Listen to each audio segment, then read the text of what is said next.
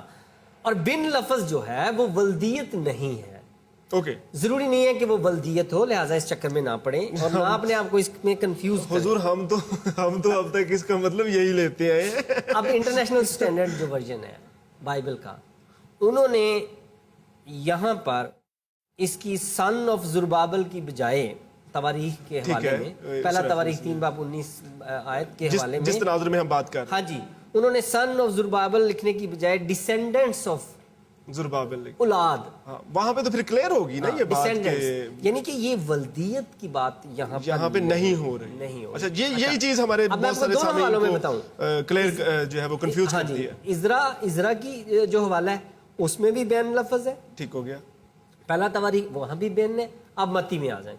متی رسول نے جب یونانی میں، یونانی کی انجیل ہے جو ہمارے پاس، تو یونانی میں جو لفظ ہے وہ یونانی فعل گنائے ہوا، یعنی جو متی نے جب انجیلی بیان رقم کیا تو جیسے متی جب لکھے گا، یونانی متن میں جو ہے وہ اس کو گنایو، متی جب لکھے گا سیالتیل سے زربابل پیدا ہوا، ٹھیک ہو تو گیا. وہ جو سے پیدا ہوا یا اس کو ولدیت کے طور پر جو لفظ وہ استعمال کر رہا ہے وہ ولد نہیں کر رہا، بلکہ وہاں پر گنایو لفظ استعمال کر رہا ہے. اور گنایو جو ہے یونانی متن میں جو ہے، یونانی متن میں، اس کا بھی مطلب آباؤ اجداد میں سے کوئی فرد، آباؤ اجداد میں سے کوئی فرد. ٹھیک ہو گیا.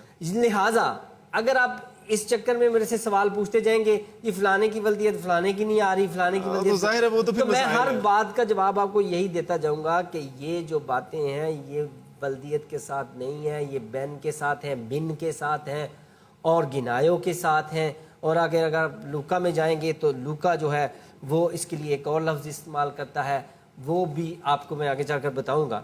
تو اب اگر آپ یسوع مسیح کو ہی دیکھ لیں تو یسوع مسیح کے لیے ابن داؤد، حالانکہ وہ ٹھیک ہے داؤد کے ان کی والد تو نہیں تھے لیکن ان کے جد امجد میں سے تھے. ٹھیک ہے. اور پھر ابن ابراہیم وہ بھی ان کے جد امجد میں سے تھے، اینسیسٹری جو ہے وہ اس میں سے. اور پھر یسوع کو ابن خدا بھی جب کہا گیا تو کچھ لوگ ولدیت سوچنے لگ جاتے ہیں. یعنی کہ آپ ولدیت کے چکر سے نکلیں، ولدیت کے چکر سے نکلیں. اصل میں نسب نامے سے جو ہے نا براہ راست ذہن میں سوال یہ آتا ہے یا بات یہ آتی ہے کہ ولدیت کی بات آتی ہے، باپ اور بیٹے، لیکن میں آپ کو اور پھر بتا رہا ہوں بیٹے. کہ یہ خاندان کے تعارفی نسب نامے ہیں جو جد امجد کے ساتھ آپ کو جوڑ رہے ہیں. لہٰذا میں نے آپ کو بتایا کہ متی جو ہے وہ چنیدہ شاہی افراد، سلیکٹڈ رائل لائنیج کا جو نا تذکرہ کر رہا ہے، اور وہ بھی اپنے قائرین کی دلچسپی کے لیے ترتیب دیا گیا ہے، جن کے ساتھ وہ بات چیت کر رہا تھا، جن تک وہ اپنی بات چیت کو پہنچانا چاہ رہا تھا ان کے مطابق. میں آپ کو اور بتاؤں، یہی تواریخ کا حوالہ، پہلا تواریخ 3 باب، وہاں پر میں نے آپ کو پہلے ہی پڑھ کر سنایا یہاں پر کہ وہاں پر لکھا ہے زربابل کے بیٹے یہ ہیں، آگے اسی جگہ لکھا ہے، اور وہاں پہ لکھا ہے مسلام اور حننیہ، جبکہ آپ متی بہن کا تذکرہ بھی ہے اور سلومیت کا بھی ترجمہ. یہاں متی میں آ جائیں تو متی میں کیا ہے، زربابل سے ابیہود پیدا ہوا. اب یہ نیا آپ یہ بھی سوال پھر کریں گے نا؟ بالکل، یہ مجھے سوال لگتا ہے تھوڑی دیر بعد آپ یہ کریں گے. یقیناً I was about to ask you the question. تو میری بات سنیں، پھر میں وہی بات کروں گا کہ یہ لفظ بین کے ساتھ آئے ہیں. بین کا مطلب ولدیت نہیں ہوتا بلکہ آباؤ اجداد میں سے کوئی ایک. اگر آپ تھوڑا سا میرے ساتھ ادھر متی کی انجیل اس کا 13ویں آیت پہلا باب، تو وہاں پر ہمیں ملتا ہے کہ یوسیہ سے یکونیہ پیدا ہوا، یوسیہ سے یکونیہ پیدا ہوا. اور اگر آپ عہد عتیق کے اچھے بائبل سٹوڈنٹ ہیں تو آپ کو پتا ہوگا کہ دراصل یوسیہ جو تھا وہ یکونیہ کا دادا تھا. ٹھیک ہے. اور ان کے درمیان میں بھی ایک نام تھا، یہو یقیم یا کیسے بھی آپ بولیں، جی بالکل، پروننسیشن جیسے بھی آپ کر لیں. ہاں جی. تو یہاں پر اسے بالکل آپ سمجھیں گے ولدیت کے طور پر لکھ دیا گیا. دراصل یہاں ولدیت کے طور پر لکھا ہی نہیں گیا، یہ آباؤ اجداد میں سے کسی ایک کا نام لکھا جا رہا ہے جو اس وقت خدائے روح القدس کی رہنمائی میں متی رسول کے نزدیک اہم تھا کہ لکھا جائے. ٹھیک ہے. اچھا، رہی بات آپ کی کہ اسلامی نقطۂ نظر سے کہ یہی سوال ہمارے مسلمان بھائیوں کا ہے کہ بھائی جی یہ کیوں ہوا، وہ کیوں ہوا، یہ اس کا باپ نہیں، وہ اس کا باپ. ظاہر پوچھا گیا ہے تو پوچھا جائے گا. تو میں آپ کو تھوڑی سی بیان کر دوں. مشہور شخصیت سے بات کرتے ہیں اسامہ بن لادن کا نام تو آپ نے بہت سنا ہوگا. میں آپ کو بتاتا ہوں کہ لادن ان کے باپ کا نام نہیں تھا. اچھا، ویری انٹرسٹنگ، یہ تو بڑی دلچسپ بات ہے. آپ ایسا کریں، آپ جائیں انٹرنیٹ پر جائیں اور ان کی تھوڑی سی بایوگرافی لیں تو آپ کو پتہ چل جائے گا کہ اسامہ بن لادن جو تھے ان کا نام جو تھا وہ اسامہ بن محمد بن اوز اور پھر بن لادن. اچھا، دوسرے لفظوں میں لادن جو ہے وہ ان کی براہ راست ولدیت نہیں ہے. ولدیت نہیں ہے، بلکہ خاندان میں سے کوئی شخص جو اہم تھا ٹھیک ہے وہ اس لادن فیملی اس سے سر نیم کے طور پہ کہلانے یوز ہو رہا لگ گئی. تھا. تو یہ ولدیت کا نہیں ہے. اور اس سے بھی بڑی بات میں آپ کو بتاؤں کہ اگر آپ سورہ انعام 6 سورت ہے اس کی 83 سے 88 آیت کا مطالعہ کریں تو آپ کو پتہ چلے گا کہ یسوع المسیح کو، عیسیٰ المسیح کو حضرت ابراہیم کی ذریت میں بیان کیا گیا. ہاں، ذریت جو ہے وہ اس حوالے سے اور ذریت آپ اردو تخم کے کے معنوں میں پروفیسر ہیں، آپ سمجھتے ہیں کہ ذریت تخم اولاد کے معنوں میں ہے. جی بالکل. تو جب عیسیٰ المسیح کو حضرت ابراہیم کی ذریت بیان کیا ذریت گیا، میں آپ کو لکھا جا رہا ہے، ان کی اولاد میں لکھا جا رہا ہے، تو پھر آپ اس کو کیسے لیں گے؟ میں آپ کو چاہیں تو آپ کو تھوڑا سا پڑھ دوں. سورہ نام 6 سورت 83 سے 88. جی آپ اردو ترجمہ اس ہاں طرف اردو ترجمہ. پڑھ یہ دیجیے. ہماری دلیل جو ہم نے ابراہیم کو ان کی قوم کے مقابلے میں عطا کی تھی، کچھ چھوڑتے ہوئے آگے جا رہا ہوں. اور ہم نے ان کو اسحاق اور یعقوب بخشے، نوح کو بھی ہدایت دی پھر چھوڑتے ہوئے، اور ان کی اولاد میں سے، یہاں پر عربی میں لفظ ذریت ٹھیک ہے، تخم یا سیڈ کے معنوں میں جو ہے ان کی اولاد میں سے داؤد، پھر آگے کچھ چھوڑتے جائیں تو آگے جا کے لکھا ہے اور عیسیٰ اور الیاس. تو یہاں پر ہم دیکھتے ہیں کہ سلیکٹ انبیاء اکرام کے نام لیے گئے ہیں، ان میں ہزاروں سالوں کا فرق ہے، لیکن ان سب کو ابراہیم کی ذریت میں بیان کیا گیا ہے. یعنی کہ آپ سمجھ رہے ہوں گے کہ یہ ایک تعارفی نسب نامے کا انداز ہے جو قرآن شریف میں بھی ہمیں نظر آتا ہے. اور اس سے بات جو ہے وہ بڑی واضح ہو جاتی ہے کہ یہ چنیدہ نام ہے اور آباء و اجداد میں سے ہیں، اس نسل میں سے ہیں، کیونکہ لکھا ہے جیسے قرآن شریف میں لکھا ہے کہ دی میں نے کتاب نبوت اور پیغمبری ابراہیم، اسحاق، یعقوب اور اس کی اولاد. تو آل ابراہیم میں وہ ساری بات جو ہے اس میں جا رہی ہے. لیکن میں آپ کو تفسیر احسن البیان حافظ صلاح الدین کی یہ تفسیر ہے، اہل حدیث کے بڑے نامور عالم ہیں، اسکالر ہیں، اور وہ اس بات کو ایکسپلین کرتے ہوئے ذریت کے معاملے کو ابراہیم کے ساتھ جو حضرت عیسیٰ کی ہے اس کو بیان کرتے ہوئے لکھتے ہیں کہ پیغمبر اسلام نے حضرت حسن کو اپنا بیٹا فرمایا ہے. حضرت حسن جو کہ پیغمبر اسلام کی بیٹی فاطمہ کے صاحبزادے تھے، حسن اور حسین، تو ان کو اپنا بیٹا فرمایا. اور انہوں نے صحیح بخاری کی حدیث بھی کوٹ کی ہے جس کا نمبر ہے 2704. تو صحیح بخاری کی حدیث 2004 میں پیغمبر اسلام نے حسن کو، جو کہ دراصل ان کا بیٹا نہیں تھا، اس کو اپنا بیٹا جو ہے وہ فرمایا ہے. تو لہٰذا ایسا پاسبل ہے کہ خاندان میں کسی نانا کے ساتھ، دادا کے ساتھ، اس جد امجد کے ساتھ کسی کو ملا کر بیان کر دیا جائے تو اس میں ہر دفعہ آپ ولدیت کو نہیں ڈھونڈیں گے. جی ضیاء المسیح صاحب بہت شکریہ، آپ نے بڑے مدلل انداز میں جو ہے وہ ناظرین کی طرف سے بھیجے گئے جو سوالات ہیں ان پہ گفتگو کی ہے، اور ہمیں پورا بھروسہ ہے کہ ہمارے ناظرین نے اس میں سے بہت ساری گفتگو جو ہے وہ اس کو اپنے لیے قابل قدر، قابل قبول پایا ہوگا، اور بہت ساری باتیں جو ہیں وہ نئی سیکھنے میں آئی ہوں گی. آپ کے بہت سارے سوالات جو انتہائی مدلل، قابل وضاحت ہیں، ہم ان کے لیے شکر گزار ہیں، اور آپ کے سوالوں کا ہمیں اگلے ہفتہ میں بھی انتظار رہے گا. اس کے ساتھ ہی ہمارے پروگرام کا وقت ختم ہوتا ہے. اجازت دیجیے. بہت شکریہ ضیاء المسیح صاحب آپ کا بھی اسٹوڈیو میں تشریف لانے کے لیے. تو ملتے ہیں اگلے ہفتے اسی پروگرام، آپ کے پسندیدہ پروگرام سوال آپ.